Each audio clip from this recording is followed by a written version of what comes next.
Hello friends, Shivansh this side, and today we are going to analyze a very nice thing. It's a very great integral, and in it, of course, it's an integral based on zeta function, as you can see it here. And if you don't know what does zeta function mean, let me tell you. It's precisely a sum. It's an infinite sum of 1 plus 1, 1 by 2 to the power s plus 1 by 3 to the power s, all up till infinity. This presentation is called as zeta fs. So we have a very nice way to represent it in the form of an integral, which is this. Okay, so to start that, how did, like, what's our main motive? Our motive in this video is to prove this result, where gamma s is n minus 1 factorial, precisely n minus 1 factorial. So our main thing, the main motive of today's video is to prove this, that this thing is equal to this thing. So for that, what are we doing? What are planning that we just find this integral 0 to infinity x to the power s minus 1 by e to the power x minus 1. And it's very nice to know that how the mathematicians of that time would have found it, because its reverse proof is really very nice. And like, just for simplicity, let's take it as by e to the power x minus 1. Okay, so usually when we integrate functions, we find a motivation kind of thing, and that motivation is making derivative up and down. But here, such things doesn't seems to work. So what I'm doing, it's a very complicated step to think on, but basically I'm writing 1 by e to the power x minus 1 as sum of gp. I'm writing this as sum of gp, and it can be sum of many GPs, like not many GPs, I think 2 3 GPs precisely. This one and this one,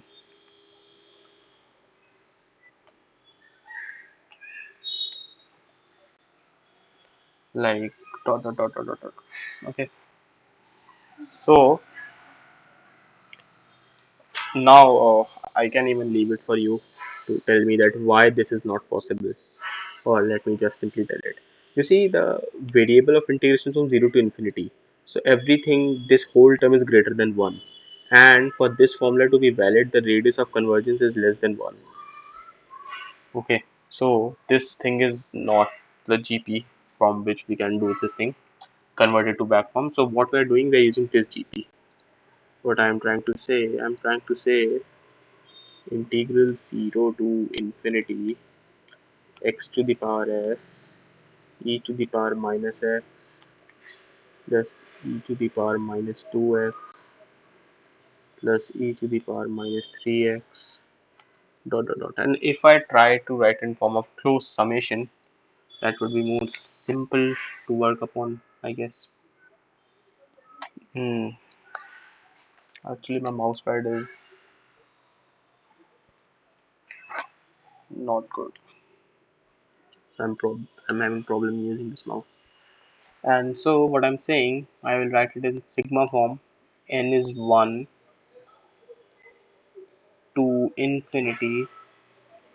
Let's write it using thing of from read only, integral 0 to infinity. Okay, and this is e to the power minus nx into x to the power s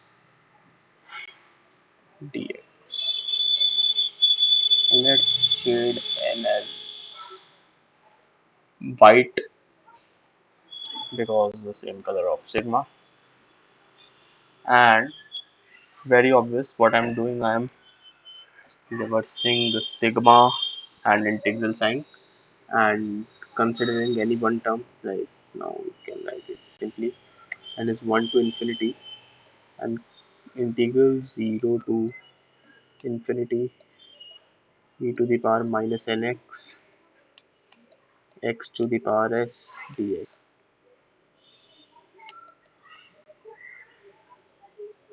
So this is our objective thing. Over it we have to put sigma from n is 1 to infinity, and let's see what does this integral give us. So to solve this integral, what I'm doing, I'm using integration by parts. Before that, I'm doing one substitution, which would be very helpful for us. Let's tackle this integral over here.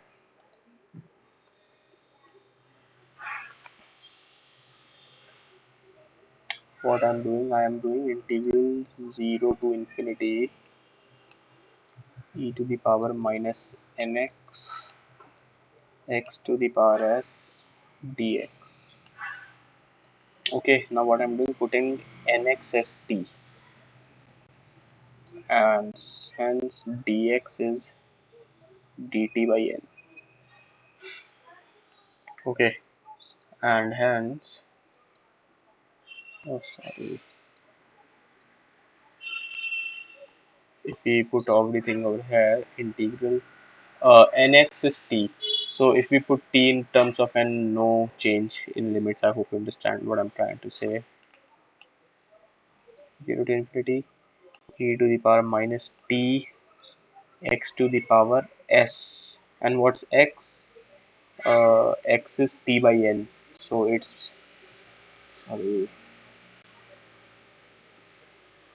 so it's t to the power n and 1 by n to the power s plus 1 outside. I hope you understand.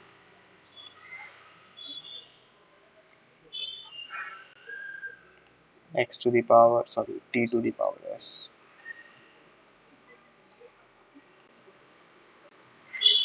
dt. Basically, what I've done, I've put x as t by n over here, and to the n by s out, dt by n, one more n out, and I get 1 by n to the power s plus 1. Now, this is an integral which is left now, which is very cute integral, I would say. Because to solve this, now I would be using by parts again and again and again and again.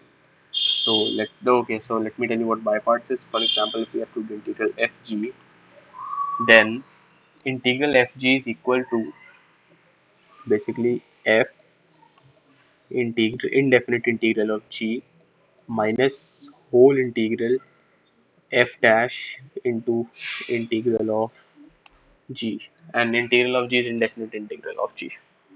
Okay, so now if we apply this thing over here, let's take f as t to the power s and g as e to the power minus t.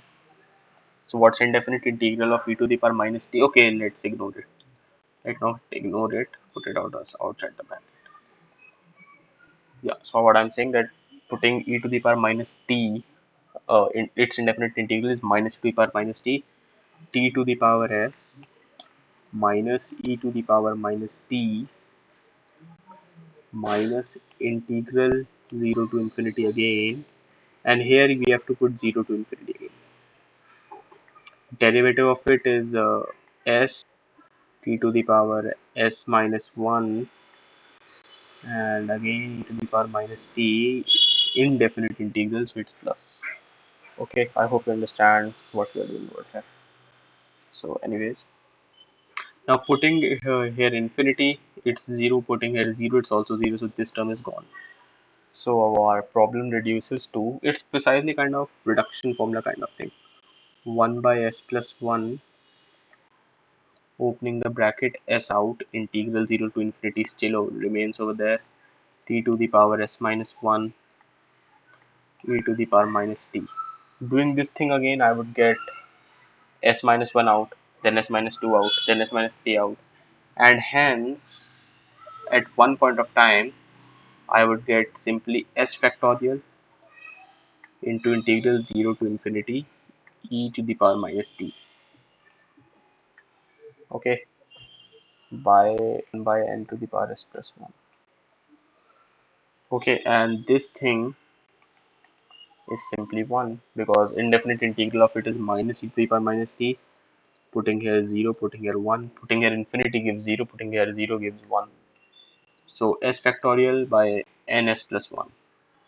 So basically what our problem was this thing. after finding the integral. Let me. Oh, it's very shitty thing. Let me copy it down.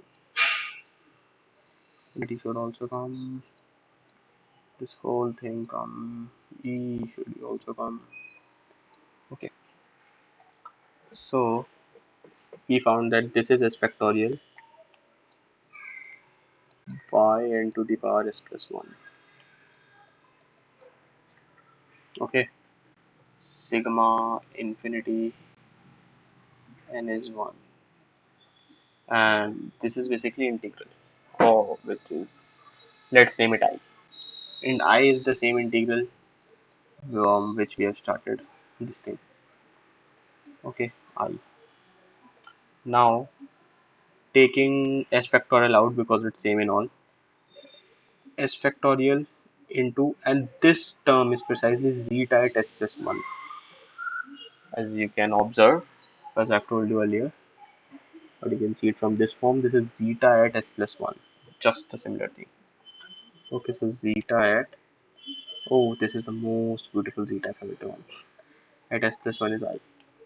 So, and hence we conclude our video by saying that this is gamma at s plus 1, this is zeta at s plus 1,